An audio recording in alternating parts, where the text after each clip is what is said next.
Agatha acordou de um coma de 3 meses e descobriu que a filha havia transferido a casa dela para o nome do genro.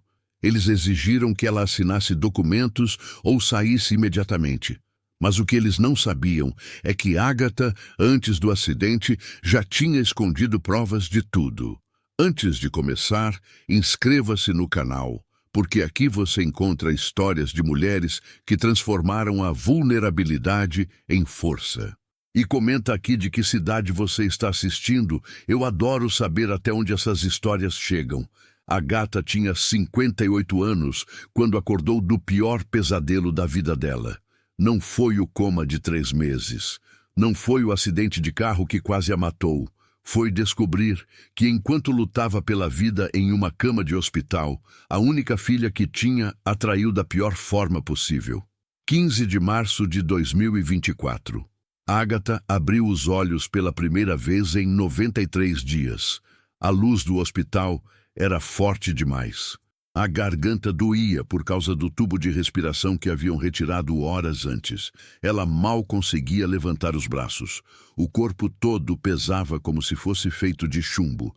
Mas quando viu Carolina entrando no quarto, um sorriso fraco se formou nos lábios dela. Sua filha, finalmente. Carolina não estava sozinha. O marido, Rodrigo, vinha logo atrás. Alto, terno caro, expressão séria. Nenhum dos dois sorria. Mãe, Carolina disse, a voz estranhamente fria. Você acordou. Não foi graças a Deus você acordou, ou eu estava tão preocupada. Apenas você acordou. Como se fosse uma constatação, um fato inconveniente. Agatha tentou falar, mas a voz saiu rouca, quase inaudível. Carolina. Mãe, a gente precisa conversar sobre algumas coisas. Carolina puxou uma cadeira e sentou ao lado da cama. Rodrigo ficou em pé, os braços cruzados, observando. Agatha não entendeu. Conversar sobre o quê? Sobre o acidente? Sobre quanto tempo ela ficou inconsciente? Sobre como foi difícil? Carolina abriu uma pasta e tirou alguns papéis. Enquanto você estava indisposta, eu tive que tomar algumas decisões difíceis. Indisposta. Ela disse indisposta. Como se Agatha tivesse escolhido ficar em coma. Os médicos disseram que você podia não acordar, ou que se acordasse, poderia ter sequelas graves. Então, eu precisei agir rápido. Agatha sentiu o coração acelerar. Algo estava errado. Eu transferi a casa para o nome do Rodrigo. O mundo parou. A casa onde Agatha morou por 35 anos. A casa que os pais dela deixaram de herança. A casa à beira-mar em Florianópolis, que valia mais de 2 milhões de reais. A casa onde ela criou Carolina sozinha depois que o marido morreu. A casa onde cuidou dos próprios pais até o último dia de vida deles. Como assim? Transferiu? Era necessário, mãe. Os tratamentos são caros. Fisioterapia, medicamentos, cuidados de longo prazo. A gente precisava garantir que houvesse recursos. Rodrigo deu um passo à frente. E como a casa estava só no seu nome, tecnicamente você poderia ter deixado dívidas. Então, a solução mais prática foi transferir para o meu nome. Assim fica tudo protegido. Agatha tentou sentar, mas o corpo não obedecia. Vocês não podiam fazer isso sem minha autorização. Carolina baixou os olhos. A gente conseguiu uma procuração. Os médicos atestaram que você estava incapacitada. Eu estava em coma. Claro que eu estava incapacitada. Exatamente, Rodrigo disse a voz fria. Por isso a transferência foi legal.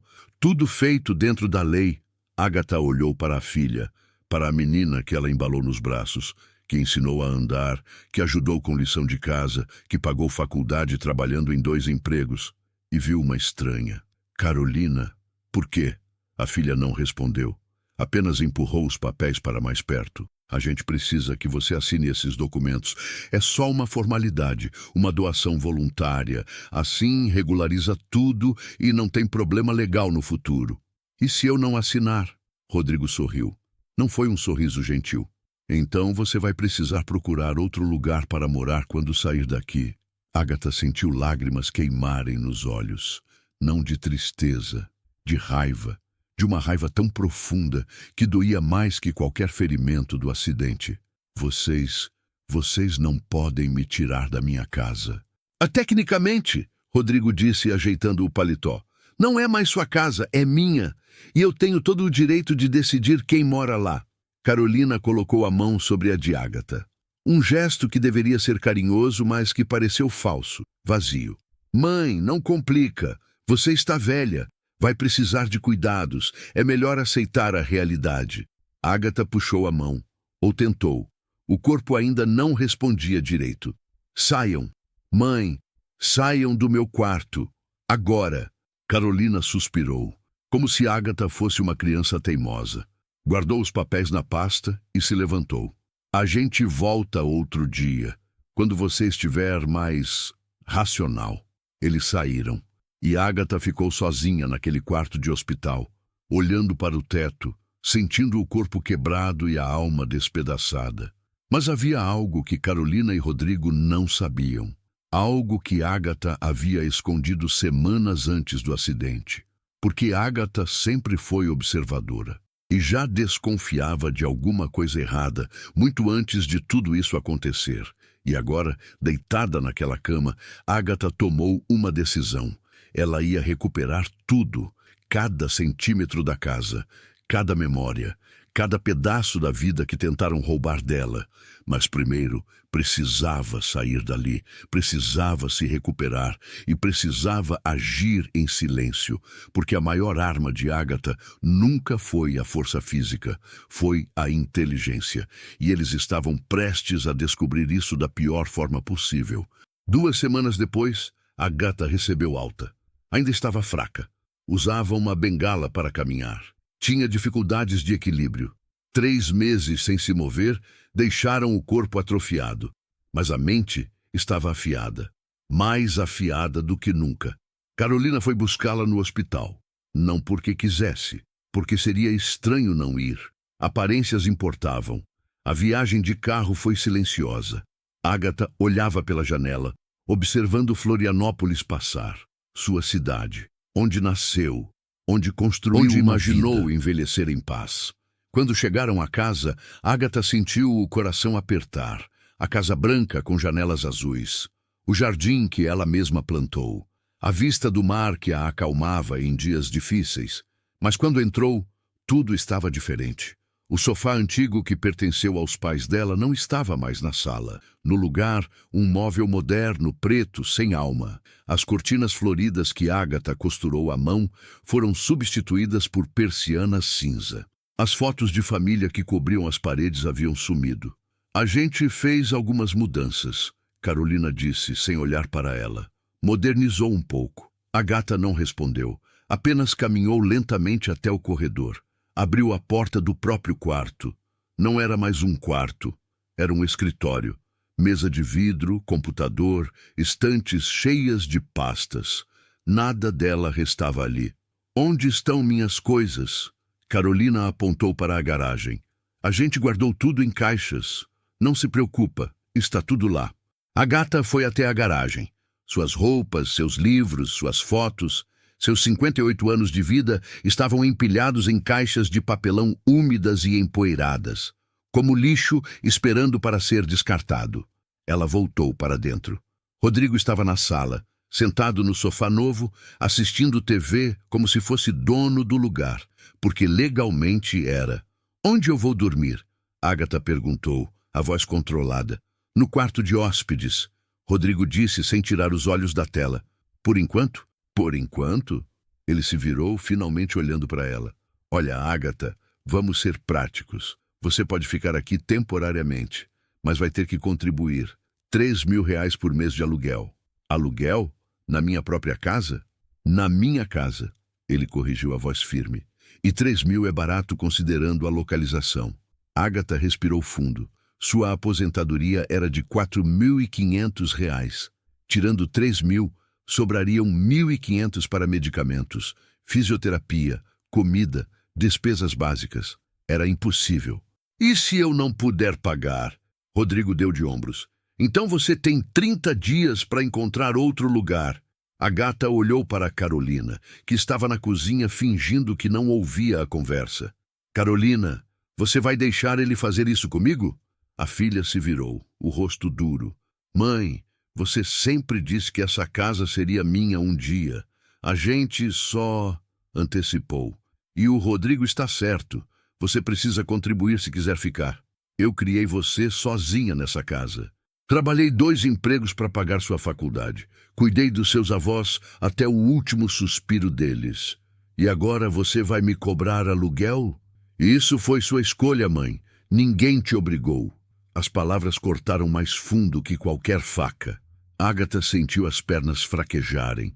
Segurou na bengala para não cair. Tudo bem, ela disse, a voz baixa. Vou para o quarto de hóspedes. E foi. Fechou a porta. Sentou na cama estreita e dura e permitiu que as lágrimas finalmente caíssem. Mas enquanto chorava, sua mente trabalhava, porque Agatha lembrava de algo importante. 3 semanas antes do acidente, ela havia notado coisas estranhas. Rodrigo vindo à casa quando Carolina não estava, mexendo em papéis. Conversas sussurradas que paravam quando ela entrava na sala. Um advogado desconhecido que apareceu uma vez e saiu rápido demais. Agatha, desconfiada por natureza, começou a prestar atenção, e a fotografar, e a gravar. Ela tinha um celular velho que ninguém sabia que existia, e usou esse celular para documentar tudo. Fotos de documentos deixados na mesa, gravações de conversas, prints de mensagens que Carolina deixava abertas no computador. E antes do acidente, Agatha escondeu todas essas evidências em um pendrive minúsculo que ela colocou dentro de um velho álbum de fotos no sótão. Um álbum que Carolina nunca abria porque tinha medo de altura e nunca subia lá.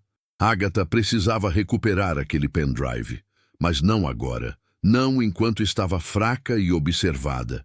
Primeiro, precisava de ajuda, precisava de um advogado, precisava entender seus direitos.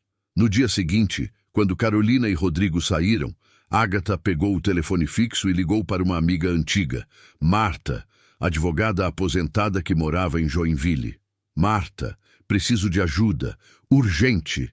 Elas conversaram por 1 hora. Agatha contou tudo, o coma, a transferência, a procuração, a expulsão velada. Marta ficou em silêncio por um momento. Depois disse, Agatha, isso é crime. Procuração obtida com laudo médico fraudulento é falsificação ideológica. Se você tiver provas, eles vão perder tudo. Eu tenho provas. Só preciso recuperá-las. Então recupera. Mas cuidado. Se eles descobrirem o que você está fazendo, podem destruir tudo. Agatha desligou e olhou para o teto. O sótão ficava logo acima do quarto de hóspedes. Ela podia ouvir os passos de Rodrigo no andar de cima. Ele estava no escritório, o escritório que antes era o quarto dela. Naquela noite, Agatha mal dormiu, fez planos, calculou riscos e esperou. 3 dias depois, Carolina mencionou que ela e Rodrigo iriam viajar no fim de semana, um casamento em São Paulo, 2 dias fora. Agatha assentiu, fingindo indiferença. Tudo bem, vou ficar quieta aqui. Na sexta-feira, eles partiram, e Agatha agiu. Subir até o sótão foi uma tortura. Cada degrau da escada doía. O corpo, ainda fraco, protestava. Mas ela subiu, centímetro por centímetro. Encontrou o álbum. Abriu. E lá estava. O pendrive, intacto.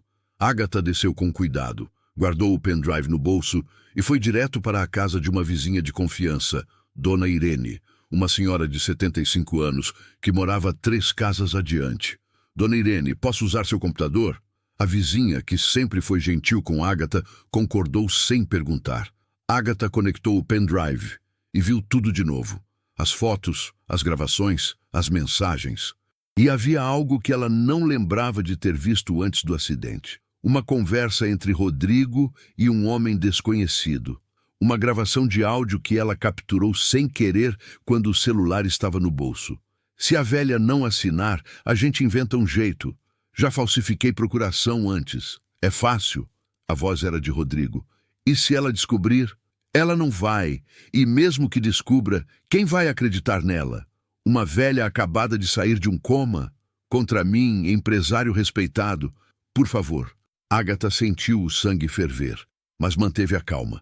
Copiou tudo para a nuvem. Fez backup em 3 lugares diferentes. E na segunda-feira, procurou um advogado. Não qualquer advogado. Um especialista em fraudes imobiliárias e crimes contra idosos. Um homem sério que ouviu tudo em silêncio. Quando Agatha terminou de contar, ele olhou para ela e disse: "Eles não sabem com quem estão mexendo, né?" Agatha sorriu pela primeira vez em semanas. Não, não sabem. O advogado, doutor Henrique Tavares, passou uma semana analisando tudo. Cada foto, cada gravação, cada documento que Agatha havia guardado. E no fim da semana, ele chamou Agatha de volta ao escritório. Agatha, você tem um caso sólido, muito sólido. Ele abriu uma pasta na mesa. Primeiro, a procuração usada para transferir a casa foi obtida através de um laudo médico fraudulento. O médico que assinou esse laudo nunca te examinou. Na verdade, ele é sócio de Rodrigo em uma clínica particular que faliu há 2 anos. Agatha sentiu o coração acelerar. Segundo, eu investiguei o histórico financeiro do Rodrigo. Ele está falido. Deve 3,8 milhões de reais para bancos e investidores. Ele usou a sua casa como garantia para novos empréstimos sem você saber. Isso é crime. Ele já fez isso antes? Dr. Henrique assentiu gravemente. Com a própria mãe. Em 2019, ele transferiu o apartamento dela para o nome dele, usando o mesmo método. Ela hoje vive em um asilo público em Blumenau, sem 1 centavo. Tentou processar, mas não tinha provas. Você tem. Agatha fechou os olhos. Sentiu nojo, raiva, mas também algo mais forte, determinação. O que eu faço agora? Agora você me deixa trabalhar. Vou entrar com 3 ações simultâneas.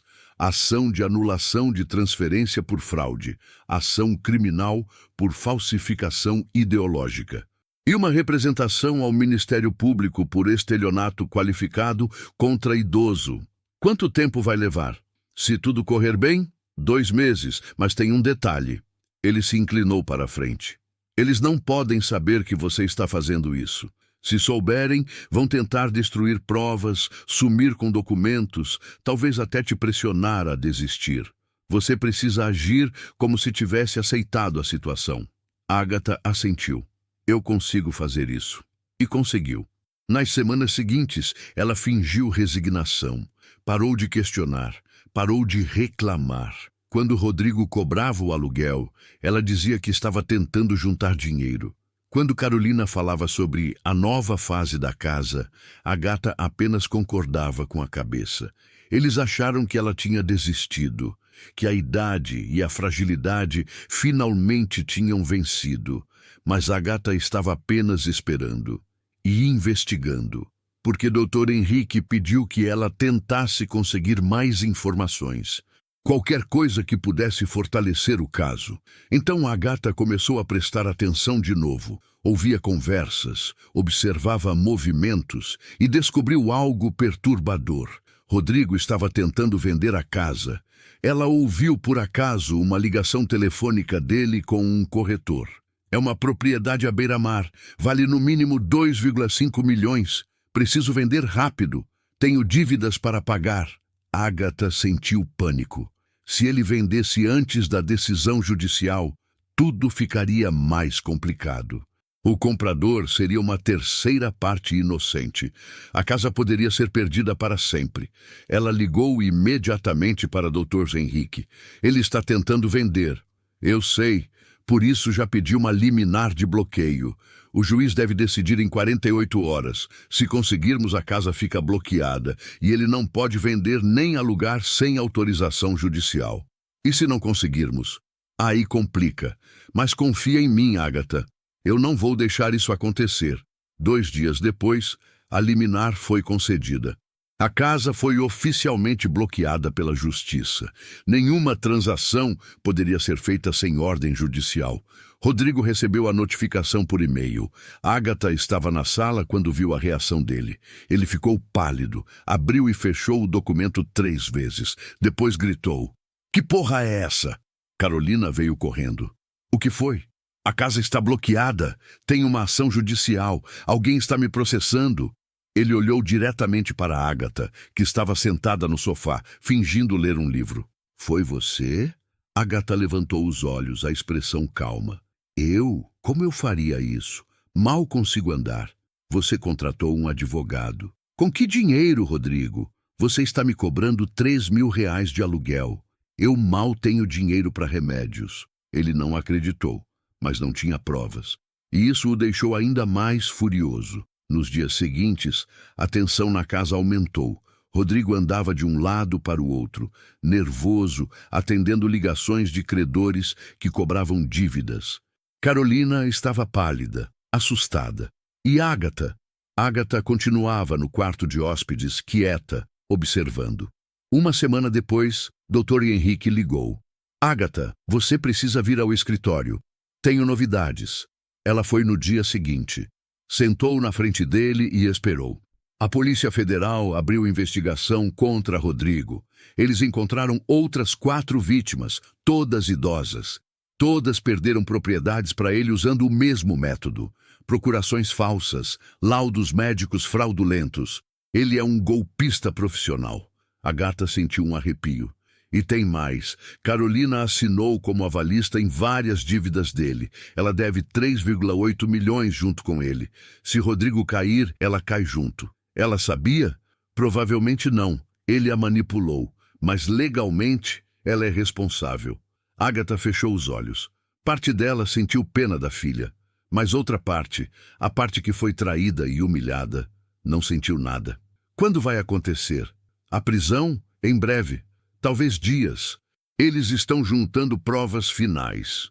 Agatha voltou para casa e esperou. E na manhã de uma quinta-feira aconteceu. 6 da manhã, batidas fortes na porta. Agatha acordou sobressaltada. Ouviu vozes, passos pesados. Polícia Federal, abra a porta. Agatha saiu do quarto. Viu Carolina abrindo a porta, assustada. E viu 4 agentes federais entrarem. Rodrigo Almeida Santos? Rodrigo apareceu no corredor de pijama, o rosto confuso. Sou eu. Você está preso por formação de quadrilha, estelionato qualificado, falsificação ideológica e apropriação indébita de bens de pessoa idosa. Eles o algemaram ali mesmo, na sala. Carolina gritava, chorava, implorava para saberem o que estava acontecendo. Um dos agentes se virou para ela. A senhora é Carolina Mendes Santos? Sou. Precisa vir conosco também, para prestar depoimento. A senhora está sendo investigada como possível cúmplice. Carolina olhou para Agatha, os olhos arregalados de pânico. Mãe, eu não sabia de nada, eu juro! Agatha não disse nada, apenas ficou ali observando. Rodrigo foi levado, Carolina também, e a casa ficou em silêncio. Um silêncio que Agatha não sentia há meses. Ela caminhou até a janela da sala, olhou para o mar, e pela primeira vez desde que acordou do coma, sorriu. Não era um sorriso de felicidade, era um sorriso de justiça. Eles acharam que ela era fraca, acharam que ela ia aceitar. Acharam que podiam roubar 35 anos de vida dela e sair impunes. Mas esqueceram uma coisa. Agatha tinha 58 anos. E em 58 anos, ela aprendeu que os fracos não são os que caem, são os que não se levantam. E Agatha já estava de pé. Carolina voltou para casa no final da tarde. Pálida, olhos inchados de tanto chorar. Rodrigo ficou preso. A fiança foi negada por risco de fuga e destruição de provas. Ela entrou devagar, como se a casa fosse uma terra estranha. E viu Agatha sentada na sala, tomando chá, calma. Mãe, Agatha levantou os olhos, não disse nada. Mãe, eu não sabia de nada, eu juro. O Rodrigo me disse que era tudo legal, que a transferência da casa era para te proteger, que as dívidas eram investimentos seguros. Eu confiei nele. Você confiou nele mais do que em mim. Carolina se sentou no sofá, as mãos tremendo. Ele me mostrou papéis, contratos, disse que a gente ia ficar rico, que você ia ter os melhores cuidados médicos, que tudo era para o seu bem. E você acreditou. Eu estava com medo. Medo de não ter dinheiro, medo de ficar pobre. Ele prometeu segurança. Agatha colocou a xícara na mesa. E agora? Você está segura? Carolina desabou em lágrimas. Eles disseram que eu assinei como avalista, que devo quase 4 milhões de reais. Mãe, eu vou perder tudo. Vão tomar meu carro, minha conta, tudo. Você já perdeu tudo, Carolina. Perdeu quando traiu sua própria mãe. Eu não traí, eu só... Você me tirou da minha casa, me cobrou aluguel, me tratou como um estorvo. Enquanto eu estava lutando para acordar de um coma, você estava assinando papéis para me roubar. Não foi roubo. Eu achei que estava fazendo a coisa certa. Agatha se levantou, apoiando-se na bengala. Sabe o que é engraçado, Carolina? Você cresceu nessa casa. Viu como eu cuidei dos meus pais quando eles ficaram doentes. Viu como eu trabalhei duro para dar tudo para você. E mesmo assim, quando chegou sua vez de cuidar de mim, você escolheu me roubar. Mãe, por favor, não me chame de mãe agora. Você perdeu esse direito. Carolina tentou se aproximar, mas Agatha deu um passo para trás. O advogado me disse que você provavelmente não vai ser presa, porque eles acreditam que você foi manipulada, que Rodrigo te usou. Carolina respirou aliviada. Então eu posso ficar aqui? A gente pode recomeçar? Não. O alívio morreu nos olhos de Carolina. A casa vai ser devolvida para o meu nome. A justiça já determinou a anulação da transferência. E quando isso acontecer, você não vai morar aqui. Mãe, eu não tenho para onde ir. Eu tenho um apartamento pequeno, 2 quartos, no centro. Era alugado, mas o inquilino saiu mês passado. Você pode morar lá. Carolina piscou, confusa. Você vai me dar o apartamento? Não vou dar. Vou emprestar. Você vai morar lá e vai trabalhar. Vai pagar suas próprias contas, suas próprias dívidas, como eu sempre fiz. Mas são 4 milhões. Eu nunca vou conseguir pagar. Então você vai aprender a viver com isso. Como eu aprendi a viver sozinha quando seu pai morreu. Como eu aprendi a reconstruir quando pensei que tinha perdido tudo. Mãe, por favor. Agatha caminhou até a porta do quarto de hóspedes. Parou, olhou para trás. Eu criei você para ser forte, Carolina. Para ser justa, para ter caráter. Mas em algum momento, você escolheu outro caminho. E agora tem que lidar com as consequências. Ela entrou no quarto e fechou a porta. Carolina ficou sozinha na sala, chorando. Nos dias seguintes, as coisas se moveram rapidamente. A justiça emitiu a sentença oficial. A transferência da casa foi anulada por fraude comprovada. A propriedade retornou integralmente para o nome de Agatha Moreira. Rodrigo foi formalmente acusado de 6 crimes diferentes: estelionato qualificado, formação de quadrilha, falsificação ideológica, apropriação indébita de bens de pessoa idosa, lavagem de dinheiro e tentativa de venda fraudulenta de bem bloqueado. A pena prevista entre 12 e 20 anos de prisão. Ele tentou fazer um acordo. Ofereceu devolver bens, confessar tudo, delatar outras pessoas. Mas o Ministério Público recusou. Queria um exemplo. E Rodrigo seria esse exemplo. As outras 4 vítimas dele também recuperaram suas propriedades. A mãe dele, que vivia no asilo, foi localizada. Ela chorou quando soube. Eu sempre soube que ele era mau, mas era meu filho. Eu não queria acreditar. Carolina mudou para o apartamento pequeno. Conseguiu um emprego em uma loja de roupas. Salário mínimo. Longe da vida confortável que tinha antes. Ela tentou ligar para Agatha várias vezes. Mensagens pedindo perdão, pedindo uma chance, pedindo para conversarem.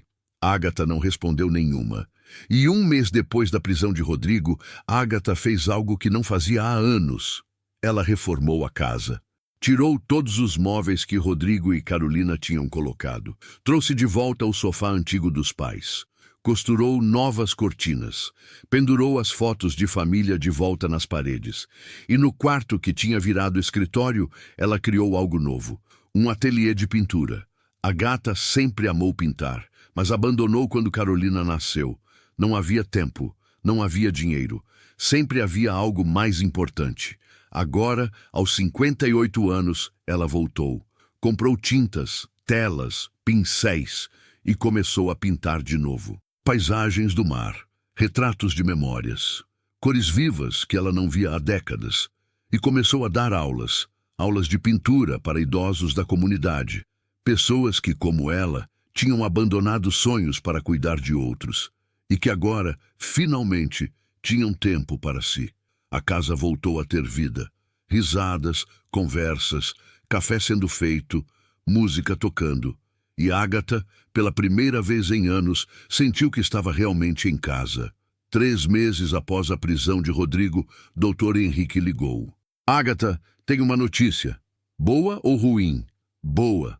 Rodrigo foi condenado, 15 anos de reclusão em regime fechado, sem possibilidade de progressão antes de cumprir metade da pena. Agatha ficou em silêncio. Você está bem? Estou, só processando. Ele tentou te culpar no julgamento. Disse que você armou tudo, que forjou provas, mas ninguém acreditou. As evidências eram claras demais. E Carolina? Ela não foi indiciada, foi considerada vítima de manipulação. Mas as dívidas permanecem. Ela vai ter que pagar. Bom, Agatha, você não quer tentar um acordo com ela? Ela é sua filha. Era minha filha. Agora é só alguém que mora no meu apartamento e precisa aprender a viver sozinha. Ela desligou. E naquela noite, Agatha pintou. Pintou uma mulher de costas, olhando para o mar. Cabelos grisalhos ao vento. Postura ereta, forte. Quando terminou, olhou para a tela e sorriu. Aquela mulher era ela, e ela tinha sobrevivido. 6 meses depois, Agatha estava irreconhecível. Não fisicamente. O corpo ainda tinha as marcas do acidente, a bengala ainda era necessária em dias ruins. Mas por dentro, ela havia se transformado. A casa estava viva de novo. Toda terça e quinta, o ateliê recebia 8 alunos. Idosos que, como Agatha, estavam redescobrindo paixões esquecidas. Dona Irene, a vizinha, era uma das alunas. Seu Mário, viúvo de 72 anos também. Pessoas que Agatha nunca teria conhecido se tudo não tivesse desmoronado. E, ironicamente, a tragédia a libertou. Ela não precisava mais fingir que tinha uma família perfeita. Não precisava mais sustentar aparências, não precisava mais se sacrificar por uma filha que nunca valorizou esses sacrifícios. Pela primeira vez em décadas, Agatha vivia para si mesma. Mas a vida tem formas estranhas de testar a gente. Uma tarde de julho, Carolina apareceu na porta. Agatha estava pintando uma tela quando ouviu a campainha. Abriu e viu a filha, mais magra, mais velha, cabelos sem tratamento. Roupas simples. Oi, mãe. Agatha não respondeu. Apenas ficou parada, segurando a maçaneta. Eu sei que você não quer me ver, mas eu precisava vir. Precisava te falar uma coisa. Pode falar daqui mesmo. Carolina olhou ao redor, como se verificasse se alguém estava ouvindo. Eu terminei de pagar a primeira parcela da dívida. Foram R$ 1.200. Vou levar 20 anos para pagar tudo, mas estou pagando. Ótimo. E eu queria te agradecer por me dar o apartamento, por não me deixar na rua. Eu não fiz por você, fiz por mim, para não ter que carregar a culpa de te ver na sarjeta. Carolina engoliu seco. Eu sei, mesmo assim, obrigada. Agatha ia fechar a porta, mas Carolina deu um passo à frente. Mãe, eu sei que você nunca vai me perdoar, e eu entendo. Eu fui terrível. Deixei o Rodrigo me manipular. Escolhi dinheiro em vez de você. Fui covarde, fui egoísta, fui tudo de ruim. E agora quer que eu diga que está tudo bem? Não. Eu só quero que você saiba que eu sei o que fiz e que vou carregar isso para o resto da vida. Lágrimas escorriam pelo rosto de Carolina, mas Agatha não sentiu pena, apenas cansaço. Se é só isso, pode ir. Mãe, você acha que um dia, talvez... Não. A palavra saiu firme. Final. Carolina assentiu, as lágrimas aumentando. Virou-se e foi embora. Agatha fechou a porta e voltou para o ateliê. Olhou para a tela inacabada e continuou pintando, porque ela não devia perdão a ninguém. E Carolina não merecia clemência que não conquistou. 3 semanas depois, Agatha recebeu uma ligação inesperada. Era de uma jornalista. Doutora Agatha, Meu nome é Fernanda Costa. Sou repórter do jornal Diário Catarinense. Estamos fazendo uma matéria sobre golpes contra idosos. Soubemos da sua história através do processo judicial. Gostaria de conversar com a senhora? Ágata hesitou. Não gostava de exposição, mas pensou nas outras vítimas, nas pessoas que ainda estavam sendo enganadas. Tudo bem, pode vir aqui. A entrevista foi publicada uma semana depois. Primeira página. Professora de 58 anos acorda de coma e descobre que foi roubada pela própria filha e vence na justiça. A matéria contava tudo: o acidente, a traição, a luta, a vitória. E o telefone de Ágata não parou de tocar. Outras vítimas entraram em contato. Pessoas que tinham sido enganadas por filhos, genros, noras, sobrinhos. Pessoas que achavam que estavam sozinhas, que tinham vergonha de denunciar. Ágata ouviu cada história e orientou cada pessoa a procurar ajuda jurídica. Indicou o Dr. Henrique, ofereceu apoio emocional e percebeu que sua experiência podia servir para algo maior. Um mês depois, ela fundou um grupo de apoio. Recomeço com dignidade. Encontros semanais na própria casa. Idosos que haviam sido vítimas de golpes familiares se reuniam para compartilhar histórias, trocar informações legais e se apoiar emocionalmente. O grupo cresceu. 10 pessoas, 20, 30. E Ágata, que pensou que nunca mais teria propósito, encontrou um novo. Ela não era mais só a mulher que foi traída e venceu. Era a mulher que ajudava outras a vencerem também. E isso valia mais do que qualquer casa, mais do que qualquer dinheiro, mais do que qualquer família que nunca foi real. Em novembro, Ágata recebeu um convite formal. A Câmara de Vereadores de Florianópolis queria homenageá-la. Cidadã honorária, por sua luta em defesa dos direitos dos idosos. Ágata riu quando leu. Ela que meses atrás estava em um quarto de hóspedes, humilhada, sendo cobrada aluguel na própria casa. Foi à cerimônia, vestiu um vestido azul, penteou o cabelo, e quando chamaram seu nome, subiu ao palco. O vereador leu um discurso sobre coragem, resiliência, justiça, e então passou o microfone para Ágata. Ela olhou para a plateia, viu Dona Irene, seu Mário, Dr. Henrique, membros do grupo de apoio, jornalistas, pessoas desconhecidas que vieram prestigiar, e viu Carolina, no fundo, de pé, chorando. A gata respirou fundo. Eu não vim aqui falar sobre vingança, começou. Vim falar sobre dignidade. Durante meses, eu achei que tinha perdido tudo. Minha casa, minha filha, minha identidade. Mas eu não perdi. Eu apenas descobri quem eu realmente era. Ela pausou. Quando você é traído por quem mais ama, você tem duas escolhas: desistir ou renascer. Eu escolhi renascer e descobri que sou mais forte do que jamais imaginei. Aplausos ecoaram. E se tem alguém aqui que está passando por algo parecido, eu quero que você saiba. Você não está sozinho e você é mais forte do que pensa. Mais aplausos. Ágata desceu do palco e quando passou por Carolina, não olhou para ela. Apenas seguiu em frente, porque essa era a maior lição. Nem tudo que se perde precisa ser recuperado. Às vezes, perder é ganhar. Dezembro de 2024. Ágata estava na varanda, observando o pôr do sol sobre o mar. A brisa era suave. O som das ondas acalmava a alma. A casa estava silenciosa, mas não vazia. Era um silêncio bom, de paz, de escolha. 9 meses desde que acordou do coma. 9 meses que pareciam uma vida inteira. Ela segurava uma xícara de chá morno e olhava para as fotos penduradas na parede da varanda. Fotos novas, do grupo de apoio, das aulas de pintura, da cerimônia na Câmara de Vereadores. E uma foto antiga, no meio de todas, de Carolina criança, abraçada com Ágata.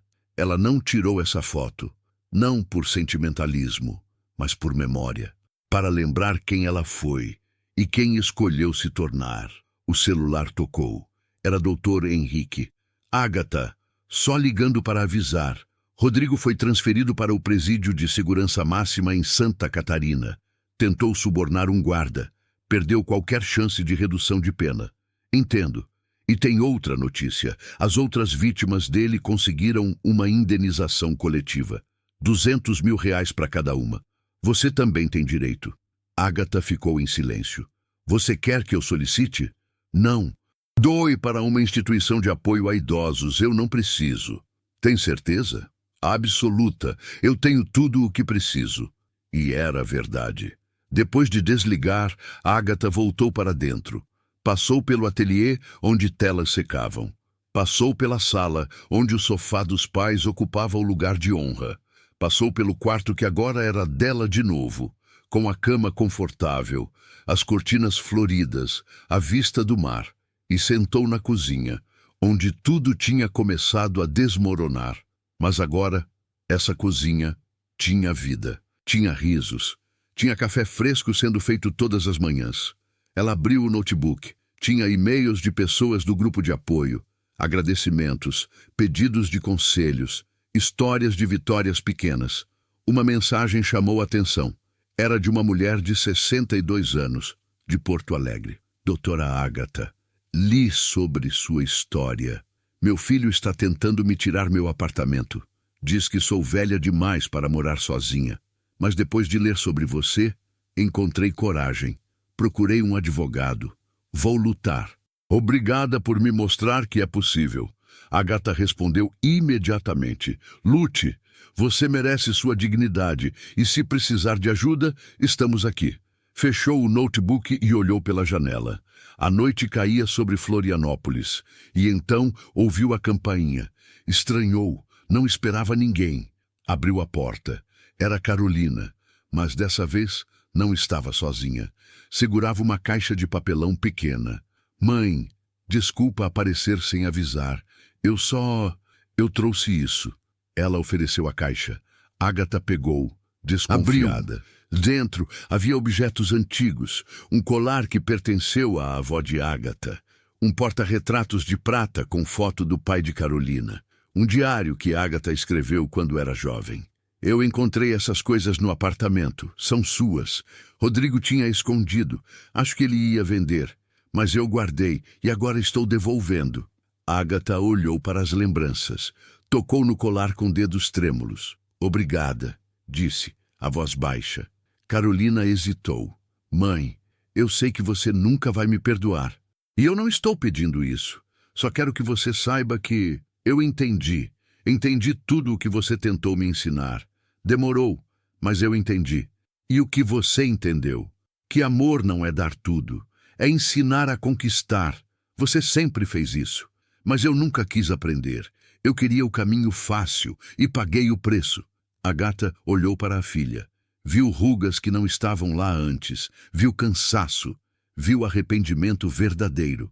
Mas também viu algo que não tinha visto meses atrás. Responsabilidade. Carolina, Agatha disse firme, mas não cruel. Eu não vou fingir que está tudo bem. Não está. E talvez nunca esteja. Você me machucou de uma forma que não cicatriza rápido. Eu sei. Mas eu vejo que você está tentando. E isso importa. Carolina levantou os olhos, surpresa. Não significa perdão. Ainda não. Talvez nunca. Mas significa que eu reconheço seu esforço. Lágrimas escorreram pelo rosto de Carolina. Obrigada, mãe. É mais do que eu mereço. Muito mais. Carolina assentiu e virou-se para ir. Carolina, ela parou. Se você realmente mudou, vai provar com ações, não com palavras. E não para mim, para você mesma. Eu vou, eu prometo. Promessas não importam mais, apenas resultados. Carolina acenou e foi embora. Agatha fechou a porta, olhou para a caixa nas mãos e colocou o colar da avó no pescoço. Não era perdão, ainda não. Mas era um primeiro passo para fechar feridas que precisavam cicatrizar. E Agatha entendeu algo naquele momento. Vingança não era sobre destruir quem te machucou. Era sobre reconstruir quem você era antes de ser machucada. E ela tinha feito exatamente isso. Um ano depois, janeiro de 2026. Agatha completou 59 anos. Fez uma festa pequena. Apenas o grupo de apoio, alguns alunos de pintura, Dr. Henrique, Dona Irene. Carolina não foi convidada, mas enviou uma carta. Mãe, sei que não mereço estar aí, mas quero que saiba que hoje paguei a 12ª parcela da dívida. Ainda faltam muitas, mas estou pagando. E estou trabalhando duro. Consegui uma promoção na loja. Não é muito, mas é honesto. E aprendi que isso vale mais do que qualquer atalho. Feliz aniversário. Com amor e respeito, Carolina.